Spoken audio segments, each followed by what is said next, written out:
Morning, everybody. I've got a miniature schnauzer with me who's growing very fast. She's growing very fast, but she's just adorable. She's so cute, and she's speaking schnauzer now, and she's teaching me schnauzer, aren't you? She said, means give me more attention. She just, when she wants food, can you believe at only 9.5 weeks? Look at that face. Sorry, that's Mark doing the coffee. It's unbelievably noisy, but it's just the coffee. And she just sits like as perfect you could sit, and just licks my toes, and that tells me she's hungry. Are you? What was that, Mark? Oh my God, that was loud. If anyone heard that, you heard right. So Pepper is with me, and she's going to be here for a few minutes because I just thought we'd ease you into the day with a bit of Pepper. So today we're going to be talking about teen AI bots and mental health, and also Nadia's mental health, because I've been using recently chatbot. It's not a chatbot. What is it, Mark? ChatGPT I use. Is that the same thing? Mm-hmm. Is a ChatGPT a bot? Oh, that's a chatbot. Right. Okay. So I use that. And you might be surprised at what I have to say on that. Also, the flu. We've got to talk about the flu because everywhere you go, people are talking about the flu. Poor old Zoe's got it, Mark. Oh no. Yeah, she's really suffering. Oh, Zoe. And Starmer is on TikTok. What we've all been waiting for, because now we'll just love him and think he's really cool and down with the kids and relatable and wonderful and just like us. That's what we'll all think now, won't it? Yeah, no, one thing he isn't is like us. There, yeah. Hello, that's TikTok. What he's going for. They've seen Zach from the Green Party. Yeah. And they've gone, we want a bit of that It's gone. schmutter. Hello, TikTok. Hello. Hello. TikTok. Hello. Hello. Hello. Hello. Hello, TikTok. Hello. Also, Ben Gvir, one of the most unpleasant people living on this earth right now, the slithering illegal settler who is plays a huge part in the Israeli government, massive actually, doesn't he? Security. He's got an enormous amount of power. He's now swapped his yellow ribbon, the Bring Back the Hostages ribbon. For one, at first glance, it kind of almost looks like that. You would think that's what it is. And then when you go close up, you realise that it's a noose. Noose badges they're wearing now in the Israeli government, because he wants to execute all the Palestinian prisoners. We call them hostages because they are so often arrested with no charge. They're battered, beaten, starved, frozen. Yeah. And as if that wasn't enough, he wants to put a noose around their neck now as well. Can you imagine any other country doing that? Members of Parliament wearing a badge with a noose. Astonishing. It's just astonishing. It's astonishing. So, in my opinion, they are a terror state. They incite terror in the hearts and minds of so many. And it goes unchecked, really, on most of Western media. So we're talking about him today. In fact, as we've started it, why don't we just carry on with him? Okay, I'm not up to speed. So should we? Can we not? Right. No, we don't. Sorry, just quickly. I just need to orientate myself. Sorry, I've just got clips coming in. So yeah, as Nad says, teens using AI bots for mental health. This is actually a new study, a new report showing that an enormous number of teenagers are turning to AI. But I think maybe we should start with flu fears, given that. Has anyone else here got the flu? Has anyone here, apart from Zoe, poor thing, got the flu? Because we've heard, haven't we, through our kids, that it's running rampant through various institutions to the point that I was just talking to Maddie again in the car this morning. I mean, it's felling people so they can't walk. I know.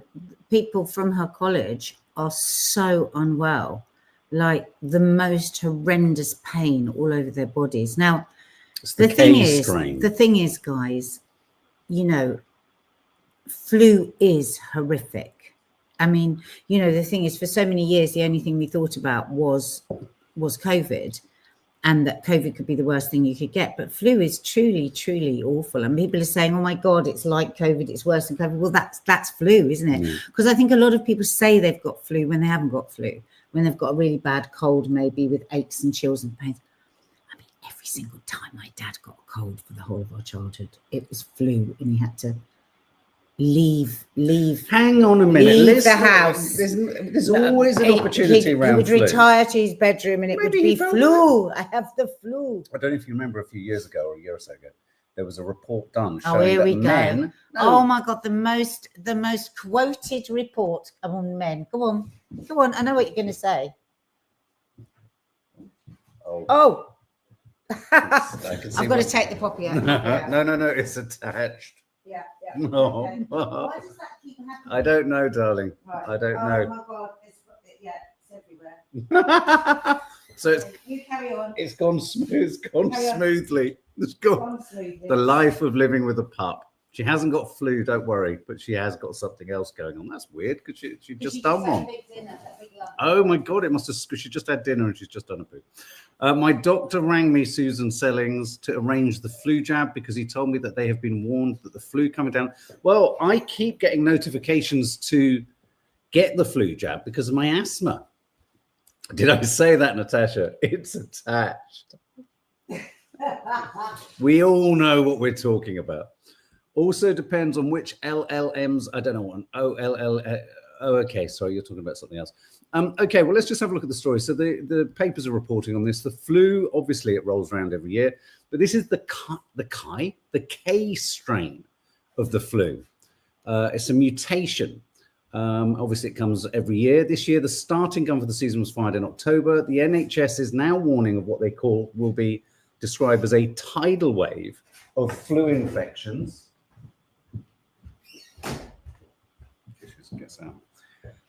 The NHS is now warning of a tidal wave of flu infections, which has led to some schools closing and calls for masks to return in hospitals.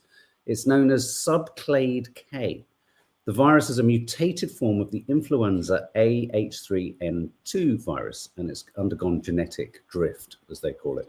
Now, someone just a minute ago just said, I don't have the cold. I don't have a flu. I have a cold. What marks the flu for people? Well, we've all had COVID. We've all had flus. I mean, I presume it's when you can't walk, can't talk, you're in bed, you've got the chills that are multiplying. I mean, everyone has their own individual benchmark, don't they? For me, it's when you go to the loo in the middle of the night and you're shaking and shivering so badly that you literally can't, you're like, I can't get back to the bedroom. It's like that. And when you get into bed, you shake for so long and so hard. You feel like a baby. Now, me and Maddie were sharing, and this isn't making light of people who get flu, but Maddie. It's horrible. No, it is horrible. Maddie's desperately worried, and friends of hers have got it, and And they're actors. Imagine being an actor and you get the flu. And it's when they're doing the performance week. But she was reminding me, it's not flu related, but it could have been. She was reminding me of the time she woke up. She said, yeah, I remember waking up when I couldn't, because a friend of hers was so felled by this, they were struggling to walk. Oh, she's going to get out. Oh, I'm going to take her up. Yeah, I think it's a good idea. A friend of hers got the flu so badly that they were struggling to actually stand up or walk. But she was reminding me of how when she was very little, she woke up one morning. It's not funny because she was right and she couldn't walk. And she stood up and she fell to the floor. And then I immediately told her the time when I was in sixth form, when I slept with my legs crossed, woke up and collapsed to the floor. And my legs were like spaghetti. And I dragged myself to the bottom of the stairs. This is when I was about 40, well, A-levels. And we moved to this place in Greenford. And I rang my mum, who was at her college at the library. And I said, Mum, I can't use my legs. I can't remember what she said, but there's nothing. But anyway, so for different people, there's a different marker of, oh, he's got the flu. What is it for you? What is it you? Can't beat a hot... James Flanagan. I love the way you always find an alcoholic aspect to things. Not alcoholic, an alcohol aspect to things. I had my vaccination, Janina, a few weeks ago. I've got COPD and asthma. That's why I keep getting notifications to get it. I've had about 10 saying So you should get the flu. Are you? jab. Is anybody isolating? Because in a kind of way, I am a bit. It's. I'm thinking, oh, do I really need to go to that thing? Do I really want to go there? How busy is it going to be? Because every bloody Christmas I get ill, and I just don't. I can't I do said I it. want a bit. No, I said that to Maddie Last today. Christmas, You I gave me straightened your the bar, heart, and the very next day you took it away. Are they the right words? Something like that. Didn't I? Had You the only lunch. discovered he died last night, didn't you? Don't say that. So I had lunch yesterday. No, I Good. didn't. Did you? Well done. So did My half the brain's not nation. working. Christmas Day, had lunch. Keep Maddie God, was what an exciting, what an exciting Maddie- story. Had lunch. You've got that you've had lunch. So it's Maddie's birthday on Christmas Day, our eldest. So I was hanging on, made all the lunch, baked it to make it, ate the lunch. But then poor old Maddie was faking it to make it as well because she felt bad about me having to make. But she didn't want the lunch. So I didn't want to cook the lunch. And then after the lunch, I didn't leave that sofa for a week, did I? I was so ill. Well, no, then you went to bed and you stayed in bed for It about was 3 or 4 days. awful. I spent Christmas with Paddy. Me and Paddy had Christmas together, which is Maddie's boyfriend. Yeah, I just don't want that again this year. And now it's all revving up. They bring it in, these bloody teenagers. They go out. It's like Natasha said, Maya is forever ill because she's at nursery, and it's difficult. Me and Maddie were at the theatre about 9 days ago, and literally, by the way, Maggie Gyllenhaal came in and sat alongside us. And whilst we were sat there sort of ogling Maggie Gyllenhaal, someone next to Maddie went, "Achoo," and I looked. Oh. I look, Maddie looked as she's got to that age now where we looked at each other like, what? No. Why have you come out if you planned on sneezing like that all night at any honestly, this happened to me on the train the other day, right? I was on the train and I found my spot. I don't sit next to anyone. I get that bit where you can sort of lean and stand. But people think she's got right tickets on her. So. No, nobody knows. I'm just not taking a seat. Anyway, so I'm standing there. And luckily, I look so fucking shit in the morning. Nobody recognises me. But and this guy came on and he sneezed. Right? What an absolute knob! I went, oh my god! It just came out of me. Like it came out of him. I actually said it, and oh my god, these people that were sat over here, they were laughing so much because they related, man. It was like, now we've all got it. Whatever you've got, we've all got it. A guy further down on the overground the other day was coughing repeatedly. Nice. Yeah, didn't you come on this train to just cough? Yeah, the other day, got to work, and a certain loose woman, I won't say who it is, went, I nearly did the accent. No, okay, careful. It was Kay. She went, don't come near me, don't come near me. What, and they gave you a hug? Deranged. She went, don't come near me. I've got the most terrible cold. I was like, well, yeah, but how come you're here? With all due respect, though, the Scots are made of hardy Oh, stuff. I She know, probably but was I'm not. dying of the flu. But I'm not. Don't come near me. I've got the cold. She's got her arms coming off. Nothing ever stops. Highlander style. Nothing ever stops her. No, she's like RoboCop. Oh. Sneeze into your elbow, says Elaine 6169. At least if you get a sudden sneeze, the germs can leap feet. No, I know. I know. That's why I said we've all got it. I've seen infrared footage of people sneezing on a train, and I've seen it passes all the way down. They've done infrared. Awful. Then the same thing did an infrared of people waiting at bus stop. I didn't know everyone farted at bus stops. Yes, that's so good. All farting. I'm going to. She farted in my face last night. But I didn't know you were there. I was getting into bed behind you, and it went. That's not that. People have had enough of that. So just to be clear on two things. Did you have lunch on Christmas Day? Shut up. And is George Michael alive? Shut up. So basically, I'm going to get myself some of that bloody hand gel. I can't believe I'm back there. I've had to go to the hospital. How many times have I been to hospital and hospice in the last 4 days?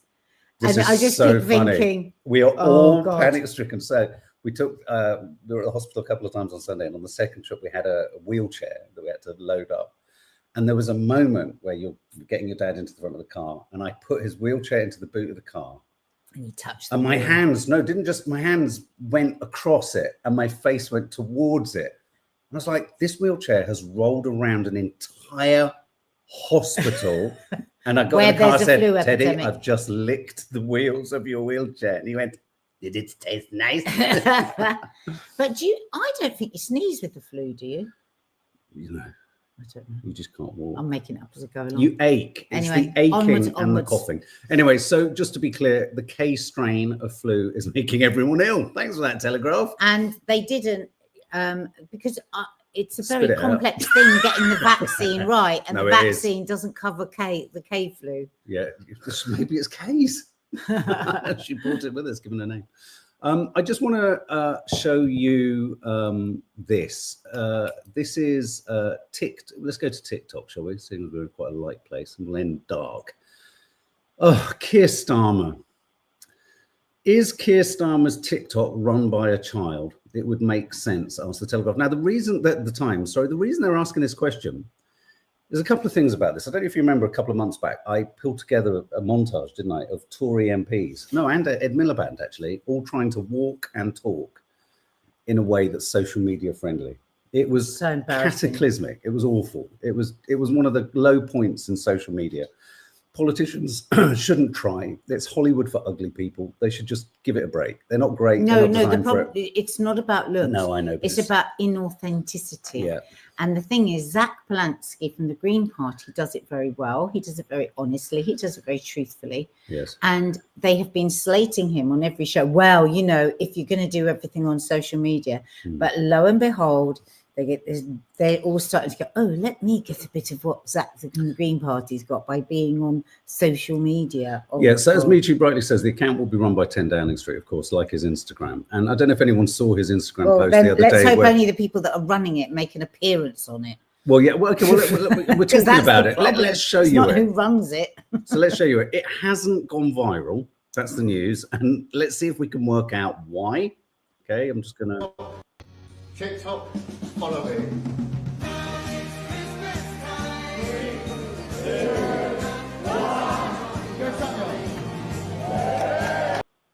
Two things about that.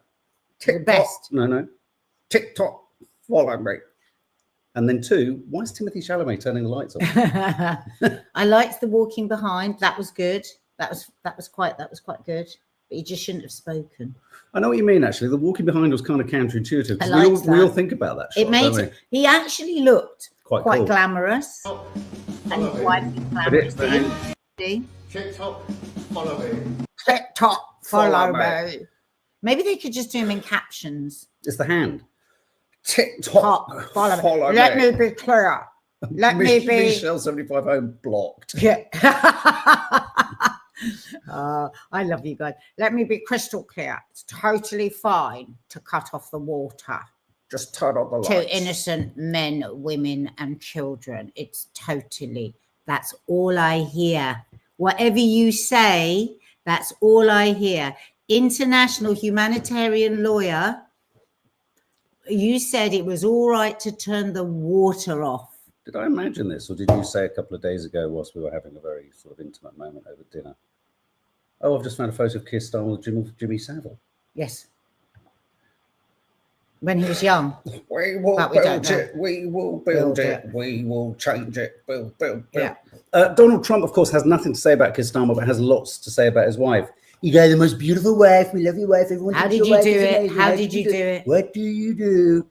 He actually referred to Keir Starmer's prowess, I felt, in that clip. Anyway, just for giggles, shits and giggles, here he is one more time saying it. TikTok, follow me. Follow me. TikTok, follow me. All right, I don't know. Okay, on to chat. Chat GPT. This is great, this story. Interesting. Chatbots. This is a new report. All the papers are reporting on this. I feel it's a friend. Quote, quarter of teenagers turn to AI chatbots for mental health support. And I just want to give you a little bit more details on it because experts warn of dangers, okay? As England and Wales study shows that 13 to 17-year-olds are consulting AI amid long waiting lists for services. I mean, let's remember that line. Yeah. Just to That's give you important. the stats, a research survey among 11,000 people, so it's quite far-reaching, it's quite a large, sizable study, shows that 40% of 13 to 17-year-olds affected by youth violence have turned to AI chatbots for mental health support. So 40% of 11,000 young people have turned to AI chatbots for support. Now, on a couple of occasions. Well, what are they saying is the problems with it? Well, I've got this one quote here. I thought this was a targeted quote. One young person who's been using AI for mental health support but asked not to be named told The Guardian, "The current system is so broken for offering help for young people. Chatbots provide immediate answers. If you're going to be on the waiting list for 1 to 2 years to get anything, or you can have an immediate answer within a few minutes, that's where the desire to use AI comes from." And I think this is really interesting because I just want to throw my thought in it because Nadia has some really interesting first-hand really experience of this, I think. I felt I had really strong opinions on this. And I think we talked about the idea that AI could ever be used for any kind of therapy several months ago.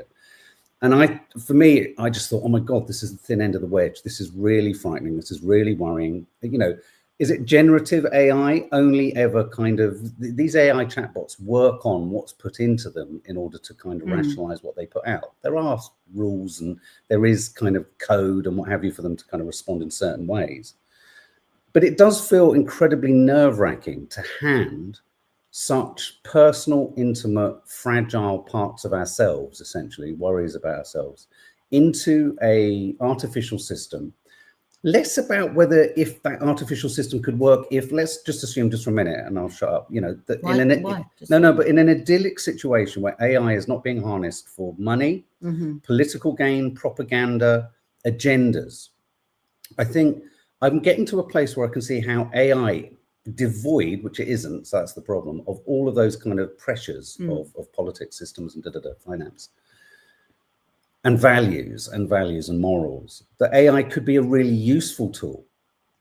But it's not any of those things. It's, you know, ChatGPT, even when Nadia refers to Linda and goes to Linda for help on how do you solve this, how do you solve that, I always say, well, look, this is being monitored, the tech is surveilled, it is fed, it is informed, and it is managed by many systems that are part of, say, for example, a system that one definitely hates, the organizations that have helped Israel in their genocide, or American organizations like Ellison, who runs, what is it, Oracle or whatever it is, the big guy, in, you know, Larry Ellison, who owns TikTok.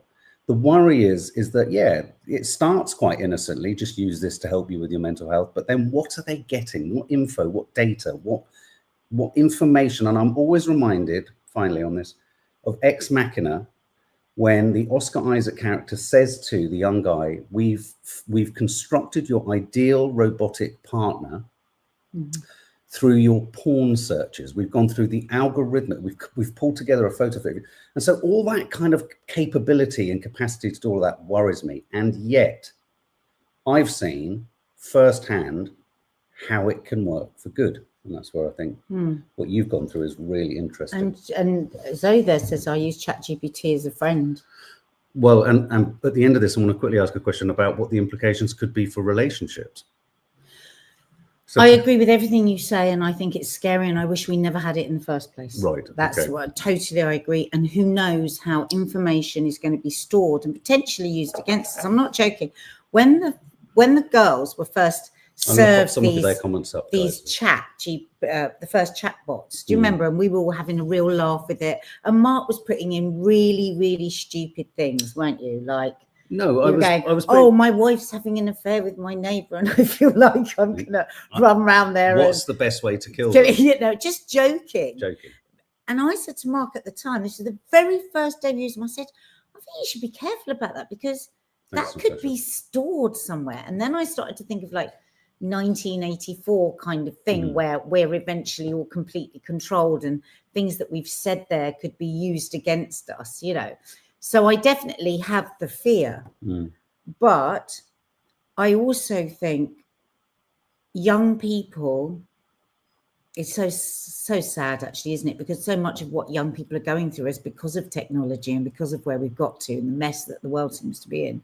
But I think there's so many young people that are dealing with things that are way beyond our generation as parents, knowledge. They're dealing with stuff we don't even understand. And as I've said many times in our area, the waiting list is closed for mental health services. Laura Lou, thank you. Okay, so I think that we are between a rock and a hard place. And I think that a lot of young people don't have the relationship with their parents where they can really sit down and ask them honestly about things that are really frightening and worrying. There was a lot in this article about how to deal with violence and the fear of stabbings and all of that. Now, last year, when somebody that we knew had been held up a couple of times, a young lad, a couple of times with a knife, and I was searching everywhere on the internet for help, and it was literally like, make sure they carry around a pack in case they're stabbed. There was so little information there on how to deal with the terror. There was literally nothing. Do you remember, Mark, for days? Then I was ringing people that I thought, and so I can understand completely. And you know what? Yes, it's possibly dangerous in the future, but right here, right now, there are an awful lot of young people that are extremely frightened and lost and don't know where to ask for help. And I feel that if you're getting some really, and I'll get onto it in a second about how I've been helped with it, if you're getting some really good, clear information on how you could possibly tackle things, and that might, offset any other behaviors that somebody might start using to deal with it. I don't know, addiction behaviors, we know how vulnerable young people are to that. So it's a balance of many, many evils that I think I come down to. I understand why young people are doing, and I wouldn't completely discourage it. Can I just come back on that? Just come back on that just for a moment. Just a couple of things before because I think what Nadia's experience is really, really interesting. Mazrian, AI plays into the feeling that there is always a right way to do something. Why we trust it over our own learned experience and trusted friends and family is really sad. Human connection gone. Mazian, in a perfect world, yes. On that. And you sound like you have friends, and you sound like you have good human connections, and you sound like you can communicate. What if you don't? And what if you can't? To be able to communicate well with other people is a huge gift. To have friends is a huge gift. I was going to say, but also that presupposes, yes, there's learned experience, yes, there's human experience, but this would assume that every human and every person's learned experience is right, and that humans don't operate in kind of tilted, adjusted, self-serving, selfish. I mean, say you're someone in a family, say you're an only child in a family struggling with your mental health. You've got a narcissistic mother, you've got an abusive father, you don't know your father, you've got no siblings, and who do I turn to? Is it better to have a connection with someone that you can't trust what's going to come out of their mouth because it's going to be damaging to you? And what about if you're being bullied? What about if you're being coerced? What about if, think about coercive control or grooming, right? Where you've been told not to ask anyone and not to say anything because this will happen and that. Imagine if you got good advice. So I agree with you completely, Marizanne. That's the perfect way, but we're not living in a perfect world. And the other thing is, what about things that you don't have a learned experience from? Like me at the moment, my dear friend is dying, and I have had some really difficult moments, and I'm a really good communicator. 100%. That's my skill, if you like. And I'm also the thing that I love most is other human beings, right? And they fascinate me, and I always look into the layers and layers of person. But I've been lost with some of this. I've really been lost, and you've seen me ask some really targeted questions, haven't you? Oh, yeah, and I've got amazing helpful answers, got me out of a real fog where I just thought, how do I process this bit? How do I talk about this bit? And it's been incredible. I have to say, you've been on a learning curve with it, or an experiential curve with it. I found the last 2 weeks an incredible, this is a weird thing to say. Some of you know the intimacies and intricacies of what's going on behind the scenes here. I feel it's a great privilege to be around what I would describe as some of the most selfless love, care, concern, and worry that's going on between principally the women I know, 4 women. It's heartbreaking, it's challenging. There are literally no words, and we've all been through experiences where we've lost people. But when you get to a point where you haven't lost someone yet, but you are words and language literally fails. And yet at the same time, there's the need to connect. Now, I've been in a few situations, I don't want to go on the specifics of them, but I've been in a few situations where Nadia's had to contend with or deal with or rationalize with her friends really complicated things, even more complicated than merely the obviousness of the complication that's going on, which is, you know, Hannah struggling with end of life.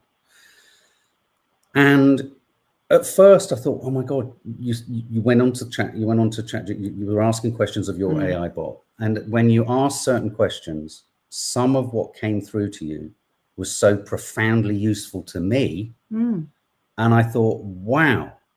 Because we haven't done this before. Wow. We haven't done this before. And so we don't have learned experience. None of my friends have learned experience. My parents don't have learned experience. And somebody said there, you know, you can always get documents and you can read them.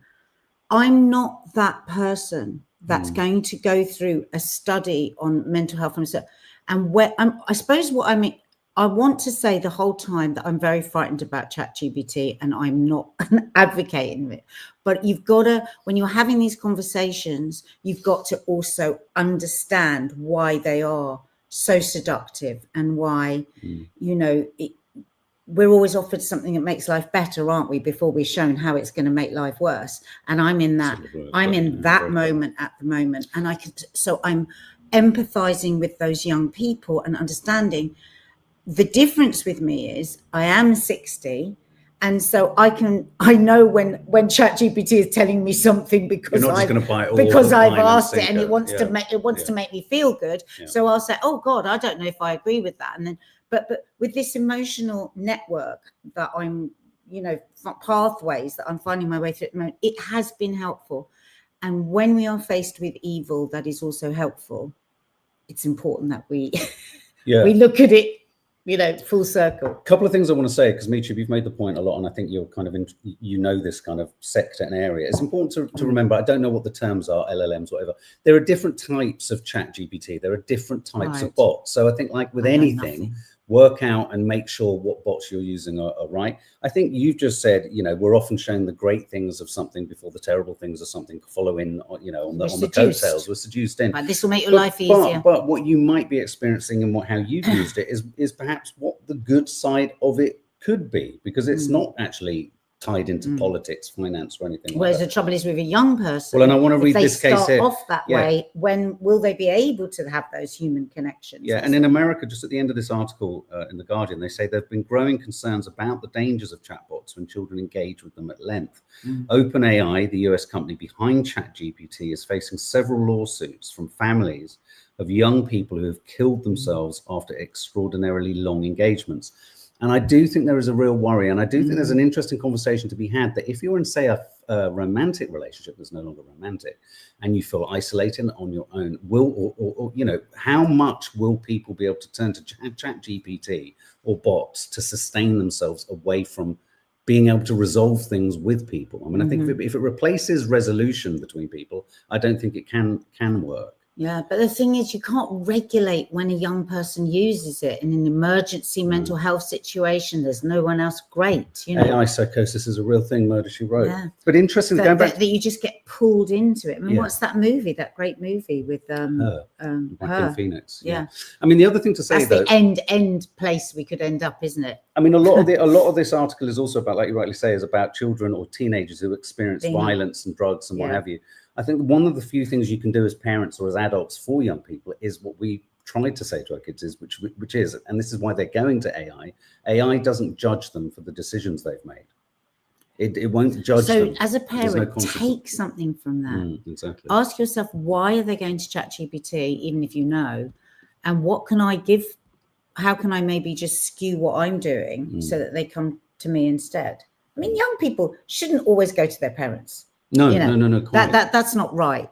But I think I could safely say if our girls were really in trouble or worried, that we'd be the first people that they would speak to, because we've built up that trust over years that we're not going to judge. The priority is we safety. Might have to sometimes re-boundary things to help them, but we're not going to judge them or scream and shout at them. And so look at this statistic, Michi. 500,000 people every week experience psychosis from ChatGPT internal finding. What's internal finding? Do you mean ChatGPT's own studies or reports? Sorry, Is that what you mean? Is that an internal report? Is that something that's a staggering number? That is what? Experience psychosis from, really? To what degree? I mean, in what way? Like psychotic moments, or become psychotic forever? Wow. That's a lot of fucking people. That is a lot of people. Yes, OpenAI, the company behind ChatGPT. Good God, that's petrifying. And is it a permanent form of psychosis, or is it kind of like a psychotic We need to episode? find out more about that. Okay, look, because we're a little time interesting. constrained today. It's really interesting, really interesting. I've got to take my dad to the hospital this morning, so just So let's just quickly talk about, and that's why Ben. I have. I just want to show this image because it's a closer up image and it's more arresting and shocking. And it's So clear. if you've only just arrived, at the beginning, we did introduce this particular horror story from Israel. Gvir, illegal settler, who is a very powerful member of the Israeli government, who has played a huge part in the horror story for the Palestinians. Yeah. He is the one who you may have seen in some of the videos of the flotilla heroes that were arrested and taken into Israel, standing over them, making them kiss the flags, all of this. He's a really vile and very, very sadistic man. He really encourages the torture and starvation, etc., of the 10,000 Palestinians. That's a number that we know that have been taken into custody into these horror story prisons. They are tortured, they are raped, they are starved, they are kept freezing cold, they are denied any visits. These are every kind of person, doctors, nurses. Who's that? Toffee. Doctors, nurses, health workers, men, women, children. Now, of course, some of those will be Hamas, but 10,000, and there are children. There are thousands of children, and they are kept under something. What's it called, Mark? Their security. Oh, yeah. It's some very vague terminology, which means they can just keep them there for as long as they like without any charges, basically. A bit like our terror acts here. Yeah, absolutely. And so he has recently replaced the hostages ribbon with, show it, Mark. It's the noose. Look on the top left. Look there. at the noose. Because it's a gold. And there's many of them wearing noose. Hangman's noose. And of course, he's unhinged. He's a very unwell man. He's a very unhappy man. Very unwell man. Very unhappy. We've done a whole video on him, actually, haven't we? Nobody can be this sadistic and bloodthirsty without having some real problems. And I think if anybody saw The Settlers, I think many of you did here, and we saw the mother of the settlers, and we saw how utterly brainwashed she was and the way she was. This is how they're being brought up.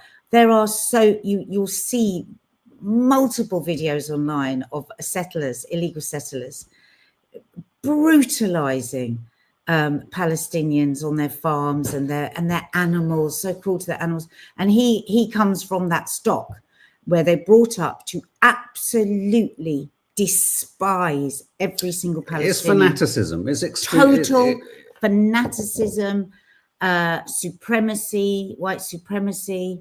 He's petrified. And yet, in this propagandized, Zionist supporting Western environment that we live in, he would never be characterized in the same breath as the speed with which we characterize radical Islam. Well, he and Smotrich are the only two that have had sanctions put on them by the British government. Yeah, he is a radical Zionist. He's a radical settler terrorist supporting Zionist. Like he likes to, he goes and watches the prisoners as they're suffering, and there's videos of him got them all lined up on their bellies and talking about what they're going to do to them. There's videos of him where he's put up they're ravaged Gaza, so that every time they walk out, if they get any exercise, because many of them don't, that could be your home, that could be your home. He really enjoys it. He salivates at the torture, and now it's not enough. Now he wants to execute them. So just pause for a minute. So just understand this. When they're held under, what is the term? That when they're held without charge. Can someone remind us what the charge is? Yeah. What the title of that is? Security. So when they take Palestinians for alleged violence, aggression, terrorism, it could be as little as, you know, a 3-year-old was shot for crossing the yellow line the other day because he was a terrorist. Him and his brother. This was separate. The 3-year-old as well as the 8-year-old, 11-year-old. You know, the term terrorist is being played with in a fast and loose fashion.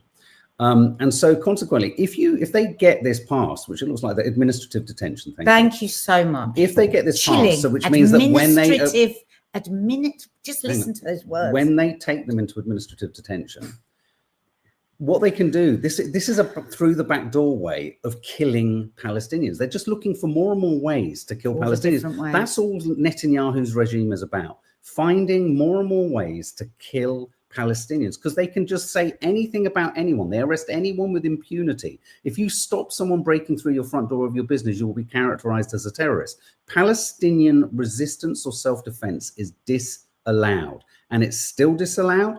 And we are moving into the new post, though it's not post, but they're trying to get us post-genocide so that we all kind of just get on with our lives. It's just a different kind of genocide now. There's not the non-stop bombing, but there is the bombing every day.